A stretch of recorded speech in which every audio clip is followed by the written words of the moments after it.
Bienvenue sur Africa 24 dans cette nouvelle édition. Voici les titres de l'actualité.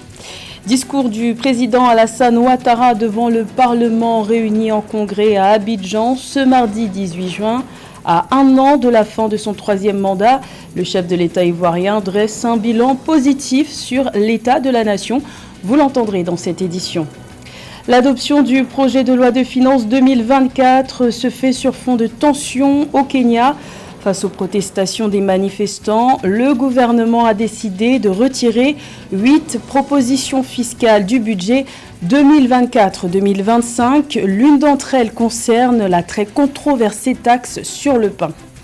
Et ouverture de la saison 2024 de handball au Cameroun, nous ferons le point sur les équipes féminines et masculines qui ont brillé lors de cette première journée qui s'est tenue au stade de Ngodi à Douala.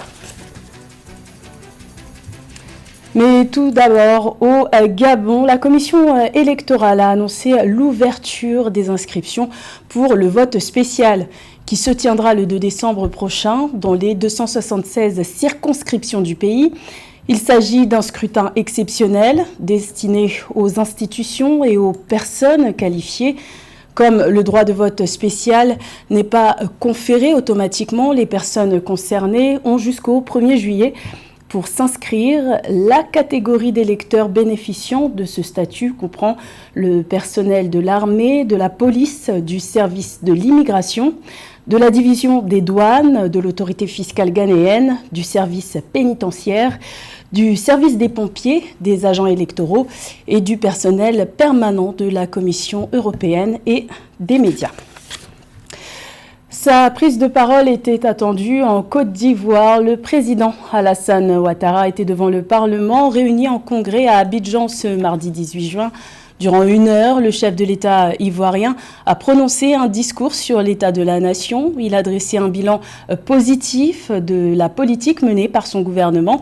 Il a eu un mot d'encouragement pour chaque ministre, tout en présentant une économie ivoirienne résiliente avec un taux de croissance à 7% pour cette année.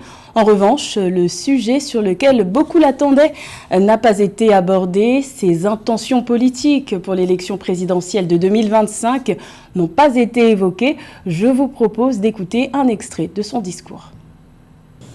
La Côte d'Ivoire est une puissance agricole mondiale.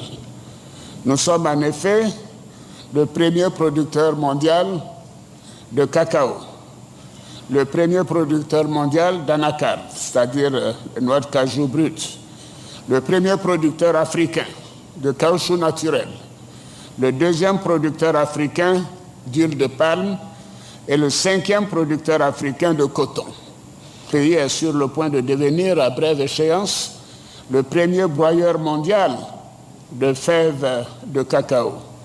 Par ailleurs, notre objectif de transformation d'une plus grande quantité de noix brutes de cajou est à notre portée si nous maintenons nos efforts dans la durée.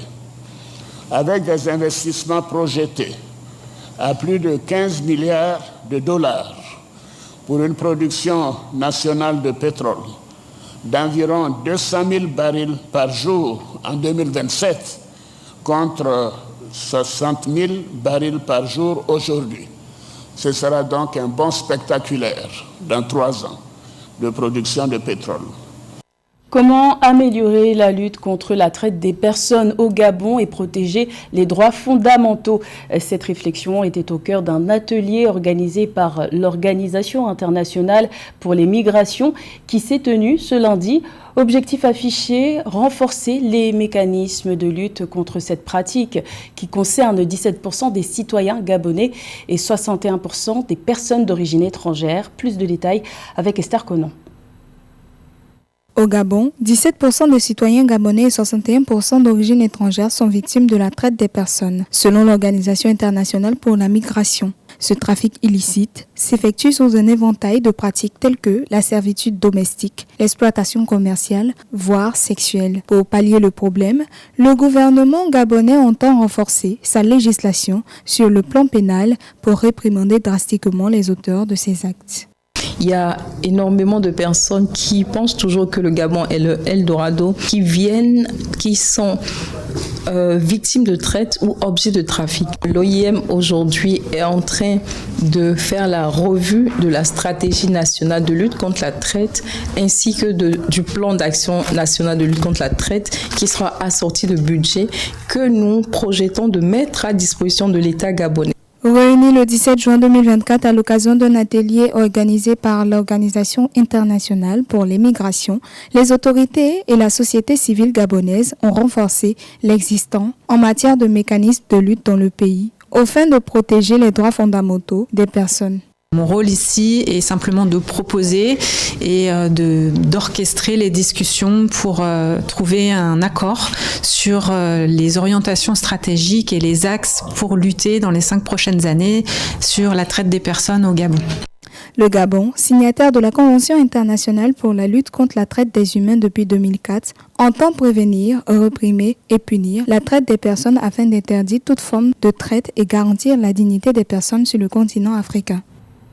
Vive tension au Kenya autour de l'adoption du projet de loi de finances 2024, un programme qui vise à s'attaquer à la dette du pays tout en protégeant sa fragile reprise économique. Des manifestants se sont mobilisés ce 18 juin pour protester contre certaines mesures contenues dans ce plan. En réponse, le gouvernement kényan a retiré 8 propositions fiscales du budget 2024-2025, dont la très controversée taxe sur la valeur ajoutée de 16% sur le pain. Plus de détails avec Nathalie Moho. Rassemblés autour de l'Assemblée nationale pour protester contre l'introduction de nouvelles taxes, les manifestants ont fait face à une forte répression policière le 18 juin 2024. Surnommée Occupy Parliament, l'initiative avait pour but de stopper l'adoption de la loi des finances 2024 en examen dans le pays. Interdites par la police, les manifestations ont conduit à des arrestations, notamment celle de l'activiste kenyane Hanifa Farsafi. L'association du barreau a appelé au respect des droits civils des manifestants. Les manifestations ont constitué un aspect crucial de l'histoire du Kenya et tout cadre juridique les régissant doit tenir compte de leur contexte historique et de l'équilibre entre l'ordre public et le droit de se réunir, de s'exprimer et de participer à la vie publique, qui ne peut être limité que sous la direction de l'article 24 de la Constitution. En signe d'apaisement, le gouvernement kényan a annoncé le retrait de 8 propositions fiscales sur lesquelles le président William Ruto s'appuyait pour financer son budget 2024-2025. La plus disputée, la taxe sur la valeur ajoutée de 16% sur le pain, devrait être supprimée. We have listened to the view of Kenyans and we are all in agreement that there are 2 things that we must do. Nous avons écouté les points de vue des Kenyans et nous sommes tous d'accord sur le fait que nous devons faire 2 choses. L'une d'elles est que nous devons protéger les Kenyans de l'augmentation du coût de la vie et dont la TVA proposée de 16% sur le pain a été abandonnée. Pour soutenir la réduction du coût de la vie, nous faisons quelque chose au sujet de l'huile végétale afin de ne pas la rendre coûteuse pour les Kenyans.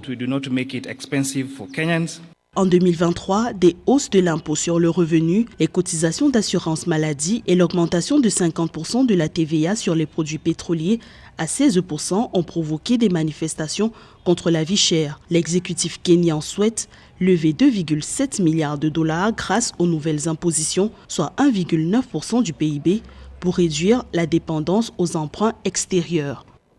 Le Kenya s'octroie le dernier ticket pour le mondial féminin de football U17. C'est à l'issue d'un match remporté le 16 juin 2-0 face au Burundi que le Kenya a décroché sa qualification pour la Coupe du monde féminine des moins de 17 ans. Le Kenya représentera donc l'Afrique aux côtés du Nigeria et de la Zambie en République dominicaine du 16 octobre au 3 novembre prochain. Plus de détails avec Joël Ballot. Pari réussi pour les Harambee Starlets du Kenya qui se sont qualifiés le 16 juin pour le mondial de football U17 qui se tiendra en République dominicaine du 16 octobre au 3 novembre 2024. Le Kenya est venu à bout du Burundi grâce à une réalisation de Marion Serendie à la 17e minute, donnant ainsi l'avantage au Kenya. 4 minutes plus tard, Valérie Nikissa doublait la mise pour mener 2-0, score qui restera inchangé jusqu'au coup de sifflet final. Moment for Kenya C'est un grand moment au Kenya, faire partie de l'équipe qui entre dans l'histoire et être la première équipe à se qualifier pour la Coupe du Monde. C'est un grand moment pour les joueurs, pour nous en tant que bande technique et pour le pays. C'est la première fois que nous vivons cela. Nous sommes encore plus motivés pour aller mieux performer à la Coupe du Monde. Profitant de la dynamique de leur victoire dominante 3-0 au match aller, les Harambee Starlets ont pris le meilleur sur le Burundi 5-0 en score cumulé au 4e et dernier tour des éliminatoires de la Coupe du Monde féminine des moins de 17 ans de la FIFA 2024 disputée à Nairobi au Kenya. En 2016, nous avons amené l'équipe à la Coupe d'Afrique des Nations féminines pour la première fois. Le football féminin au Kenya est le plus grand domaine de croissance. Nous avons raté la première Coupe du Monde, seniors et dames, en Australie et en Nouvelle-Zélande parce que nous étions suspendus. C'est un grand jour, cela fait 10 ans que nous y travaillons. L'équipe féminine kenyane U17 vient d'entrer dans l'histoire en devenant la première équipe nationale à atteindre la scène mondiale à un tournoi FIFA aussi bien masculin que féminin. À noter que le Kenya prend le dernier ticket aux côtés du Nigeria et de la Zambie. Dans le reste de l'actualité, la joueuse de tennis Ons Jabeur ne représentera pas la Tunisie aux Jeux Olympiques de Paris. La numéro 10 mondiale au classement WTA a annoncé ce 17 juin via un post sur les réseaux sociaux qu'elle déclarait forfait. L'athlète de 29 ans a avancé des raisons de santé et notamment un risque pour son genou lors de cette compétition qui doit se jouer sur terre battue. Pour rappel, les Jeux Olympiques de Paris se dérouleront du 26 juillet au 11 août prochain. La saison 2024 de handball a été lancée le 16 juin par la Fédération camerounaise de la discipline.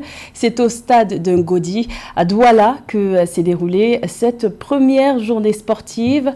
Tonnerre Kalara handball chez les dames et Friendship chez les messieurs ont décroché leur première victoire de la saison. Le point avec Narcisse Oum. Au Cameroun, le championnat national d'élite de handball 2024 a démarré le 16 juin au stade municipal de Ngodi à Akwa à Douala. Au terme des premières rencontres de la saison, l'équipe de Renaissance s'est inclinée ce dimanche face à la redoutable équipe de Friendship de Yaoundé sur un score de 21-12. Les joueurs de Friendship ont appliqué une stratégie gagnante amenée par un excellent gardien de but. Grâce à ses précieux arrêts, 12 au total, face à une équipe de Renaissance de Douala en quête de repères. Ouais, on a failli avoir manque de lucidité. Donc vraiment, on a pris les choses en main. C'est vrai, nous ne sommes pas habitués à jouer avec le stade qui glisse. Mais là, vraiment, on a été tous ensemble. Tout ce que je peux dire, c'est merci au coach déjà qui nous a donné cette stratégie déjà de monter le ballon et de jouer vite et de ne pas pincer le ballon quand il glisse. La répétition des tirs au but, on ne l'a pas encore fait pendant nos séances d'entraînement. Je pense que prochainement, nous allons nous atteler pour rectifier le tir et aller de l'avant pour que les choses marchent dans Renaissance Stars Handball de Douala. Chez les dames, Tonnerre Kalara Handball Club de Yaoundé s'est défait de Douala Handball Club sur un score de 32-11. Ça, vous avez vu le début de match très difficile, mais progressivement, les filles sont rentrées dans le match et je pense qu'avec leur envie, leur capacité à surmonter les difficultés, elles ont fini par remporter ce match. La copie rendue pour cette première journée à Douala, malgré la fine pluie, a été propre et de grande qualité. De belles choses ont été proposées en attaque avec 75% de réussite au tir, tout comme en défense, avec une solidité notable. Une partition parfaitement rédigée et une performance de haut vol, de bon augure pour la deuxième journée prévue ce 21 juin 2024 à Douala. C'était le journal de la rédaction. Merci de l'avoir suivi. L'information continue sur Africa 24.